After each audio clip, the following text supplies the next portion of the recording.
Okay, तो good evening student. जो इसके पहले वाला माइनिंग ऑफिसर का था उसमें हम लोगों ने यहाँ तक डिस्कस किया था। इसके आगे के जो ये 10 क्वेश्चन थे वो हमें इस लेक्चर में डिस्कस करने हैं। ओके, 10 या जितने भी हैं, हमने सोचा है कि एक एक पेज के लेक्चर बनाएंगे जिससे आप जल्दी जल्दी रिवाइज कर सको। ओके, सो क्वेश्चन है, एक second. What is the average distance between the center of two adjacent oxygen atoms in SiO4 tetrahedron in silicate structure? So जो सिलिकेट स्ट्रक्चर होता है उसमें बॉन्डिंग किस तरीके से होती है? एक तो बॉन्डिंग होती है Si और ऑक्सीजन के बीच में, सिलिकॉन ऑक्सीजन के बीच में एक बॉन्डिंग होती है, और एक बॉन्डिंग होती है ऑक्सीजन ऑक्सीजन के बीच में। सो जो सिलिकॉन ऑक्सीजन के बीच में होती है वो कितनी होती है, और जो ऑक्सीजन ऑक्सीजन के बीच में होती है वो कितनी होती है? तो इसमें पूछा कौन सा है, बॉन्डिंग बिटवीन जो ऑक्सीजन ऑक्सीजन है, टू एडजेसेंट ऑक्सीजन, तो वो कितनी होती है? 2.7 डिग्री होती है, 2.7 एंगस्ट्रॉम होती है, सॉरी। और जो सिलिकॉन ऑक्सीजन के बीच में है वो होती है 1.62 angstrom, 1.62 angstrom. And silicon oxygen oxygen के बीच में होती है 2.6 to 2.7 एंगस्ट्रॉम। ओके, सो जो स्ट्रक्चर है बेसिक उसमें कैसा होता है, एक सिलिकॉन होगा सेंटर पे और उसको 4 ऑक्सीजन होंगे वो सराउंड कर रहे होंगे, टेट्राहेड्रल जियोमेट्री को शो करता है, और इनके बीच में इस तरीके से डिस्टेंस होती है। तो इसका आंसर क्या हो जाएगा कि जो ऑक्सीजन ऑक्सीजन है उनके बीच में डिस्टेंस कितनी होती है? 2.7 एंगस्ट्रॉम होती है, जो इनकी चैन होती है उनमें। और ये जियोमेट्री कंट्रोल किसको करती है कि सिलिकेट कितना स्टेबल होगा? So geometry control about silicate stability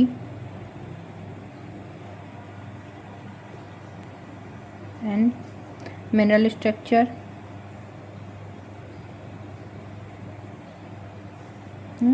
polymerization। Okay, और इसी की वजह से अलग अलग तरीके के जो टेट्राहेड्रल हैं उनकी फॉर्मेशन होती है, जैसे नीसोसिलिकेट, आइनोसिलिकेट, फाइलोसिलिकेट, टेक्टोसिलिकेट, इन सब का फॉर्मेशन होता है। ओके, तो ये एक फैक्चुअल क्वेश्चन था। हो सकता है किसी में आप अब ये भी देख लो कि सिलिकॉन ऑक्सीजन के बीच की बॉन्डिंग पूछ ले, जिस तरीके से मैं ऑक्सीजन ऑक्सीजन की बॉन्डिंग पूछी हुई है। फिर नेक्स्ट क्वेश्चन है हमारा कि what is the ratio of silicon and oxygen in tectosilicate structure? जो टेक्टोसिलिकेट होता है उसमें सिलिकॉन और ऑक्सीजन के बीच में रेशियो क्या होता है? सो टेक्टोसिलिकेट को हम एक और नाम से जानते हैं, फ्रेमवर्क सिलिकेट, फ्रेमवर्क सिलिकेट। और जो टेक्टोसिलिकेट होता है उसमें जो ऑक्सीजन है वो सारे के सारे ऑक्सीजन ऑलमोस्ट शेयर रहते हैं बिटवीन एडजेसेंट टेट्राहेड्रा, और एक कंप्लीट 3D फ्रेमवर्क का डेवलपमेंट होता है। सो 3D फ्रेमवर्क डेवलप होता है, डेवलप्ड। ओके, और इसके एग्जाम्पल क्या होते हैं? Quartz, SiO2। तो इसका फॉर्मूला भी SiO2 है। तो कितने ऑक्सीजन शेयर किए? 1 सिलिकॉन है एंड 2 ऑक्सीजन है। ओके, और सारे के सारे जो ऑक्सीजन है वो शेयर होते हैं, इफेक्टिव कंट्रीब्यूशन देते हैं। इसके अलावा और कौन से होते हैं? फेल्सपार ग्रुप, जो ऑर्थोक्लेज, एल वाइट और अनॉर्थाइट है, ये सब फॉर्म होते हैं, और ये डोमिनेट करते हैं कॉन्टिनेंटल क्रस्ट को। ओके, आपके लिए होमवर्क है इस लेक्चर का, इन सभी के जो सिलिकॉन ऑक्सीजन है आपको बताना है, नीसोसिलिकेट, सोरोसिलिकेट, साइक्लोसिलिकेट एंड आइनोसिलिकेट, आइनो में सिंगल एंड डबल चैन, क्या फाइलोसिलिकेट, फाइलो, और टेक्टोसिलिकेट का हम लोगों ने डिस्कस ही कर लिया। इसका आप लोगों को बताना है, और जिसका भी करेक्ट होगा उसको पिन कर देंगे तो सबको पता चल जाएगा। Okay, next, which of the following is atmophile element? Atmophile element क्या होते हैं? सो जो गोल्ड स्मिथ है उन्होंने क्लासीफाई किया था एलिमेंट्स को अकॉर्डिंग टू जियोकेमिकल एफिनिटी। तो हु क्लासीफाई? गोल्ड स्मिथ,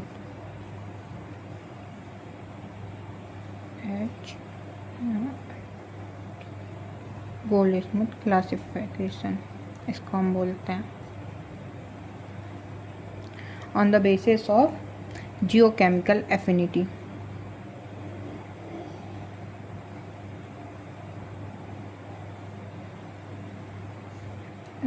सो कितने टाइप के थे? Lithophile, chalcophile, siderophile and atmophile. Number 1 lithophile, second chalcophile, third siderophile, fourth atmophile. अब इनकी एफिनिटी किससे है? तो जो लिथोफाइल है, लिथो मीन्स रॉक, उनकी एफिनिटी किसकी तरफ होगी, किनसे कनेक्टेड होंगे? जो हमारे सिलिकेट्स हैं, सिलिकेट।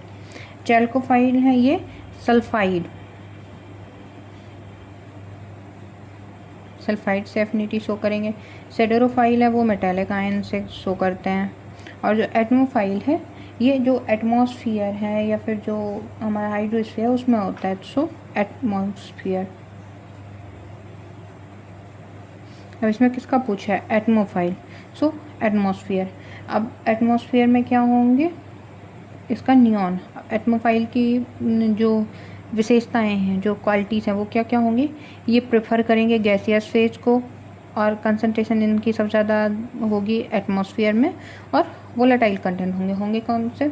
जो अपना पीरियोडिक टेबल का वो रो रहती, लास्ट रो रहती है, हे नाथ अर्जुन कर्ण 0 रन वाली, वही helium, neon, argon, krypton, xenon, ये वाले जो भी ऑक्सीजन गैस, जो सॉरी ऑक्सीजन बोल रहे हैं, जो भी गैसेस हैं वो आती हैं हमारी एटमोफाइल में।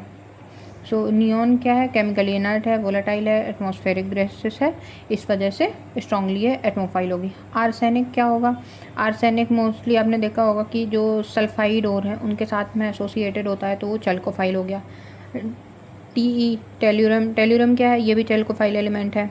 Br ब्रोमीन, ब्रोमीन वोलेटाइल की तरह वर्क कर सकता है, पर जब हमारे पास में एग्जांपल नियॉन का दिया गया है जो कि क्लासिक एटमोफाइल एलिमेंट है, नोबल गैस है, तो हम ब्रोमीन को कंसीडर नहीं करते हैं। ओके, सो इसका करेक्ट आंसर हो जाएगा हमारा नियॉन। नेक्स्ट क्वेश्चन है which activity contribute sulphuric acid in the geochemical cycle of the region. So किस साइकिल में, किस माइनिंग में, या फिर हम बोल सकते हैं कि जो हमारा सल्फ्यूरिक एसिड है उसकी एक्टिविटी ज़्यादा रहती है। ठीक है, सो सल्फ्यूरिक एसिड किस में होता है? जो हमारा कोल माइनिंग का सेक्टर है उसमें होती है। ये आपका एसिड माइन ड्रेनेज वाला एक और क्वेश्चन था आई थिंक कहीं पे, तो उससे आया हुआ है, एसिड माइन ड्रेनिंग से, और जो इन्वायरमेंटल जियोकेमिस्ट्री जिसको हम बोल सकते हैं उससे है ये क्वेश्चन। तो मेजर सोर्स क्या होता है सल्फाइड का? तो major source of sulphuric acid generation is mining region in oxidation of sulphide minerals, especially जो वहाँ पे पायराइट है, तो पायराइट के एसोसिएशन में जब ऑक्सीडेशन होता है तो वहाँ पे हमारा जो सल्फाइड है उससे सल्फ्यूरिक एसिड जनरेट होता है, और वही हमारा ये सल्फ्यूरिक एसिड वाली जो साइकिल है रीजन में उस पर कॉन्ट्रीब्यूट करता है। और ये मेनली होता किस में है? कोल माइनिंग वाले एरिया में होता है, क्योंकि जहाँ पे कोल है वहाँ पे FeS2 भी मिल रहा है हमें। सो अगर आप लिखना चाहो कि सोर्स जनरेट कैसे होता है तो लिख सकते हो। हम लिख देते हैं यहाँ पे the major source of sulphuric acid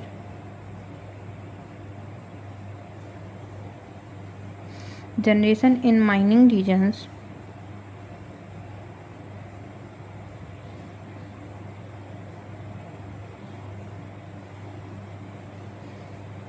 is oxidation of sulfide minerals, oxidation of sulfide minerals। Okay, specially कौन सा? FeS2। FeS2 क्या होता है? पायराइट। सो पायराइट मेनली कहाँ पे आता है? पायराइट का ऑकरेंस कहाँ पे होता है? एक तो हो गया कोल माइनिंग में, उसके अलावा जो ब्लैक सेल मिलती है, और सल्फाइड डिपॉजिट में।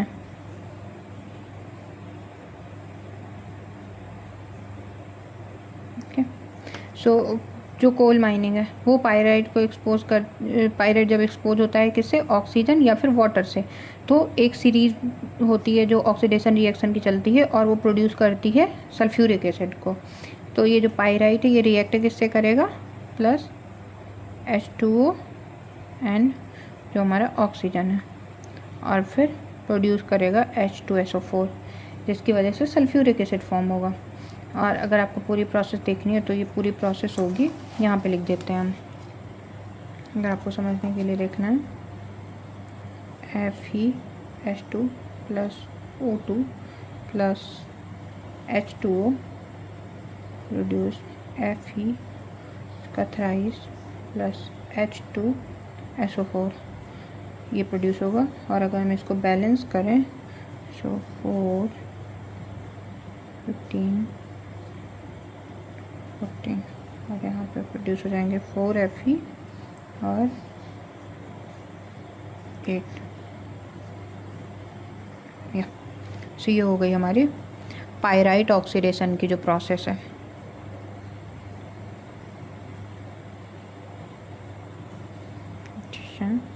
Process okay.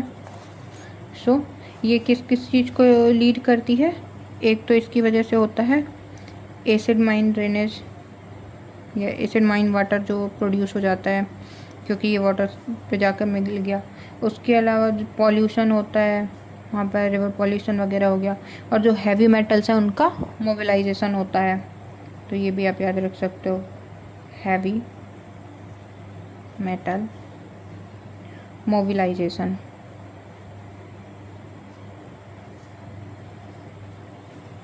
Okay.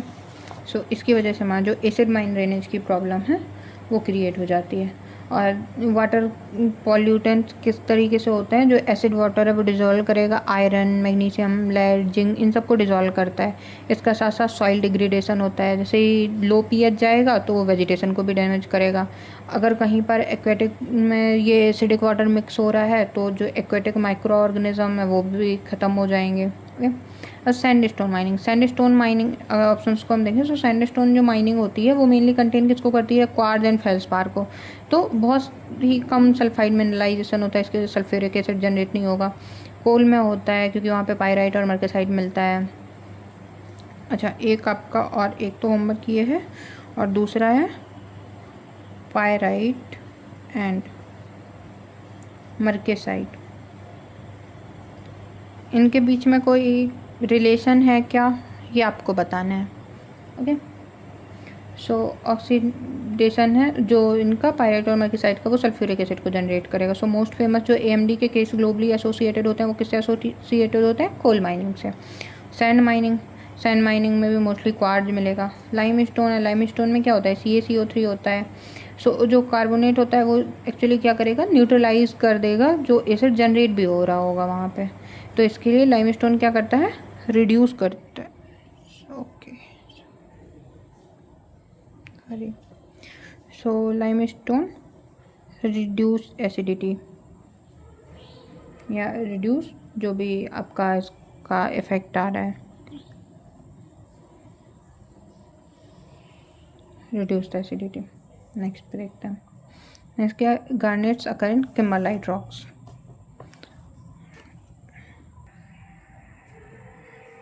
Okay, I hope भी क्लियर दिख रहा होगा। So garnet occurs in kimberlite rock. कौन सा जो गार्नेट होता है वो किम्बरलाइट में मिलेगा। सो ये कहाँ से? जो इकोनॉमिक जियोलॉजी और पेट्रोलॉजी, इन दोनों कॉन्सेप्ट को अगर मिक्स कर दिया जाए तो इस टाइप के क्वेश्चन फॉर्म होंगे। अब किम्बरलाइट है वो फॉर्म कहाँ होता है? सो किम्बरलाइट क्या है?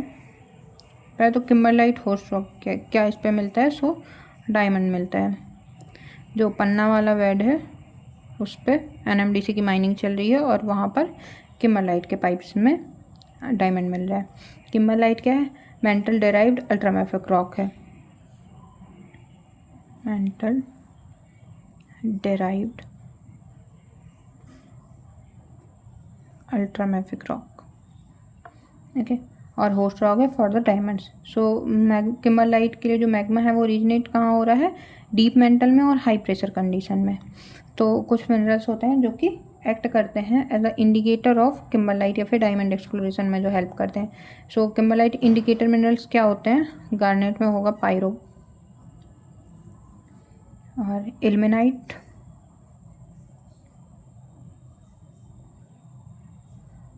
डाइऑक्साइड, ओके, और क्रोमाइट कई जगह मिलता है। ओके। सो पायराइट क्या है? Deep red colour, pyrope, sorry pyrite नहीं, पायरोप। पायरोप क्या है? गार्नेट की एक वैरायटी और इसका फॉर्मूला होता है Mg3Al2SiO4 का होल थ्राइस। सो इसका कैरेक्टरिस्टिक क्या है? डीप रेड कलर होता है, Mg रिच वेराइटी है और मेंटल में ओरिजिनेट होती है। मेंटल और किम्बरलाइट भी कहाँ ओरिजिनेट होता है? मेंटल में ओरिजिनेट होता है। और इम्पॉर्टेंट होती है क्योंकि ये अपर मेंटल में जो पेरियोडोटाइट्स हैं उनको फॉर्म करती है और डायमंड्स के साथ एसोसिएटेड होती है। ठीक। सो अगर कहीं पर भी सेडिमेंट हैं जो वो सजेस्ट कर रहे हैं पाइरोप मिल रहा है, तो वो सजेस्ट क्या करेंगे कि नियर बाई किम्बरलाइट पाइप्स मिल रहे हैं। ठीक है। अलग अलग तरीके के जो गार्नेट हैं उनकी वैरायटी हम देखें अगर, तो जो पाइरोप है ये क्या है? Mg रिच वैरायटी है। इसके अलावा एल्मेंडाइन अगर है तो एल्मेंडाइन क्या होती है? Fe रिच वैरायटी होती है। एल्मेंडाइन Fe रिच। और स्पेसाटाइट क्या होती है? जो Mn रिच वैरायटी है। ओके। और एक और होती है ग्रोसुलर क्या है? कैल्शियम एल्यूमिनियम रिच है।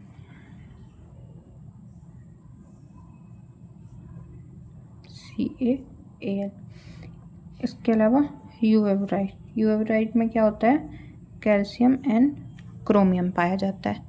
तो ये कुछ गार्नेट की वैरायटीज हो गई। फिर नेक्स्ट है which one of the following is correct matched of the time units and their corresponding chronostratigraphic rocks unit. So इनकी जो करेक्टरिस्टिक क्रोनोस्टेटिग्राफिक रॉक्स यूनिट है वो कौन कौन सी हैं? सो उसके बारे में हम देखें अगर, तो सही ऑप्शन होगा हमारा एपॉच एंड सीरीज। अब जो जियोक्रोनोलॉजी होती है वो किससे रिलेटेड होती है? जियोक्रोनोलॉजी हमारी होगी जो टाइम इंटरवल है, और क्रोनोस्टेटिग्राफिक होगी। क्रोनोस्टेटिग्राफी होती है rock body form during that time. Rock body form during that time. Okay. So जो जियोक्रोनोलॉजी है वो किसको डिफाइन करेगी? जो हमारा टाइम इंटरवल है, जैसे ये एरा एपॉच पीरियड ये वाली। और जो रॉक बॉडी है वो किस को करेंगी? कोई भी एरा है उसमें कोई भी रॉक फॉर्म हो रही है तो उसको क्या बोलेंगे? सो उसको डिफाइन करती है। जैसे जुरैसिक है, जुरैसिक क्या हो गया? टाइम इंटरवल है। और जुरैसिक सिस्टम क्या है? एक रॉक बॉडी है। तो इसका रिलेशन होता है जैसे ईऑन है, ईऑन में अगर कोई रॉक बॉडी फॉर्म हो रही है तो उसको बोलेंगे हम ईऑनथम। ठीक है। फिर कोई एरा है, अगर एरा में फॉर्म हो रही है तो एराथम बोल देंगे उसे। जब पीरियड में फॉर्म होती है तो उसको सिस्टम। और जब किसी एज में फॉर्म हो रही है तो उसको क्या बोलेंगे? स्टेज। और अगर एपॉच में फॉर्म हो रही है तो उसको बोलेंगे सीरीज। ये क्वेश्चन बहुत बार आया है बहुत सारे एग्जाम्स में, सो इनका अच्छे से देख लेना थोड़ा सा। ओके। जैसे प्लेस्टोसीन एपॉच पढ़ते हैं हम और प्लेस्टोसीन सीरीज पढ़ते हैं। ठीक। तो ये अब कुछ नेक्स्ट क्वेश्चन देखें। कुछ फंडामेंटल स्ट्रेटिग्राफिक वो थे लॉस थे जो हम स्ट्रेटिग्राफी जब भी स्टार्ट करते हैं तो पढ़ते हैं, तो वो किसने किसने दिए थे? So law of faunal succession was proposed by, faunal succession का लॉ किसने दिया था? विलियम स्मिथ ने। So law of faunal succession कहता क्या है कि जो फॉसिल ऑर्गेनिज्म है वो सक्सीड करेंगे एक दूसरे को definite and recognisable order through geological time. या फिर इसको इंग्लिश में बोले तो हम बोल सकते हैं कि जो fossil organism succeed one another in a definite and recognisable order through geological time. So ये फाउंडेशन किसके लिए है? जो फॉनल सक्सेशन है इसने फाउंडेशन बनाया बायोस्ट्रेटिग्राफी का,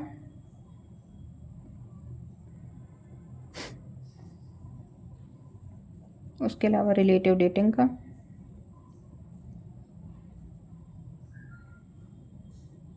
उसके अलावा कोरिलेशन ऑफ डाटा का। डाटा बोल सकते हैं या फिर स्टार्टा बोल सकते हैं कि जो स्टार्टा फाउंड हो रहा है उस पर किन्हीं भी दो स्टार्टा के बीच में हमें कोरिलेशन करना है। तो ये तीनों के लिए फंडामेंटल बेसिस प्रोवाइड किया जो हमारा लॉ था। और विलियम स्मिथ को क्या बोलते हैं? फादर ऑफ इंग्लिश जियोलॉजी भी बोलते हैं।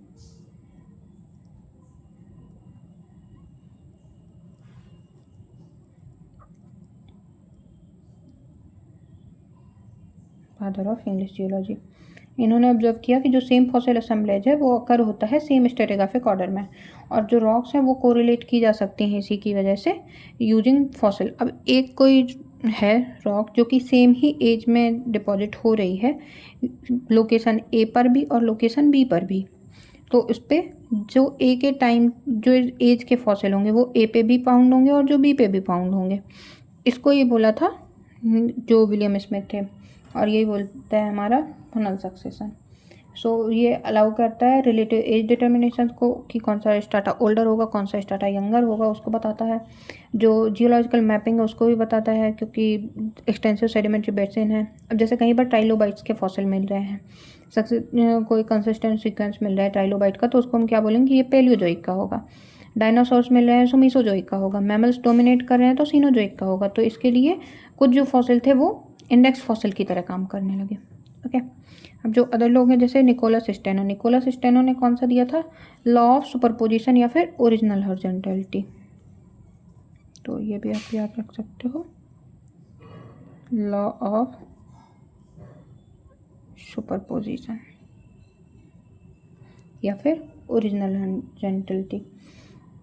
विलियम स्मिथ ने फनल सक्सेशन करी है। चार्ल्स लायल ने कौन सा दिया, ये तो आई होप सबको ये पता होगा, यूनिफॉर्मिटेरिज्म वाला, जो जेम्स हटन वाला था वही वाला यूनिफॉर्मिटेरिज्म का इन्होंने पॉपुलर किया। और दिया किसने, जेम्स हटन ने दिया। जेम्स हटन को क्या बोलते हैं, father of modern geology,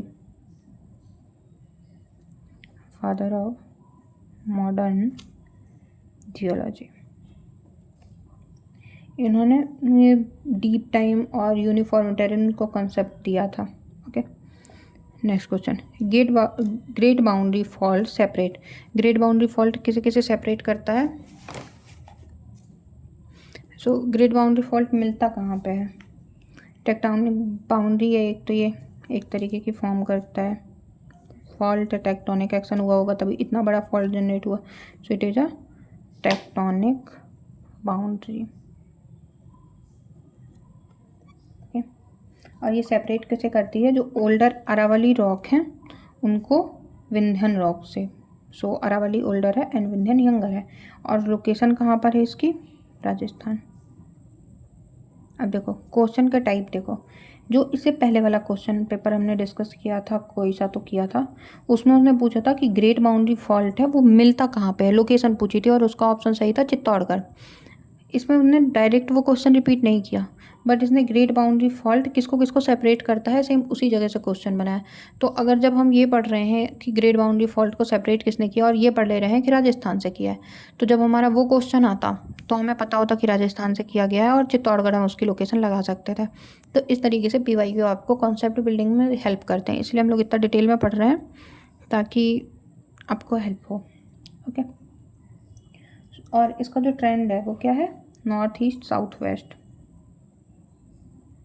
north east to south west. इसकी इम्पोर्टेंस क्या क्या होती है, फॉल्ट मार्क किसको करता है, मेजर क्रिस्टल डिसकंटिन्यूटी है, टेक्टोनिक कॉन्टैक्ट है और बेस मार्जिन है। और इम्पोर्टेंस इसकी क्या, इंडियन स्ट्रेटिग्राफी के लिए, स्ट्रक्चर जियोलॉजी के लिए और टेक्टोनिक एवोल्यूशन के लिए। जो अरावली सिस्टम है वो बहुत ही ओल्ड प्रोटेरोजोइक रॉक्स हैं, इनमें क्वार्टजाइट, फाइलाइट, मार्बल्स ये मिलती हैं, हाईली फोल्डेड एंड मेटामॉर्फोज्ड हैं। और जो विंध्यन है वो रिलेटिवली अनडिफॉर्म्ड सेडिमेंट्री सक्सेशन मिलता है, मोस्टली सैंडस्टोन, सेल, लाइमस्टोन, और ये मेजर बेसिन बनाता है नॉर्दर्न इंडिया में। Okay, so great boundary fault होगा। उसके बाद नेक्स्ट जो हिमालय और गंगा है, तो ये किससे फॉर्म होता है, GBF से नहीं होता है। धारवाड़ एंड कोडप्पा के बीच में क्या बाउंड्री है, ये भी GBF नहीं है। ईस्टर्न बाउंड्री वाला फॉल्ट रिलेशन ये भी नहीं है। अब अगर आपको इनमें से कोई का भी पता है तो आप वो बताओगे हमें। ओके, सो ये वाला हो गया हम लोग का पेज। इसके आगे का जो क्वेश्चन है वो हम नेक्स्ट लेक्चर में करते हैं। और आप कुछ ज़्यादा क्लियर दिख तो नहीं हो रहा होगा, बट लेना चाहो तो आप इसकी शॉट ले सकते हो। ओके, या so thank you so much for watching this video lecture. Very best for your examination.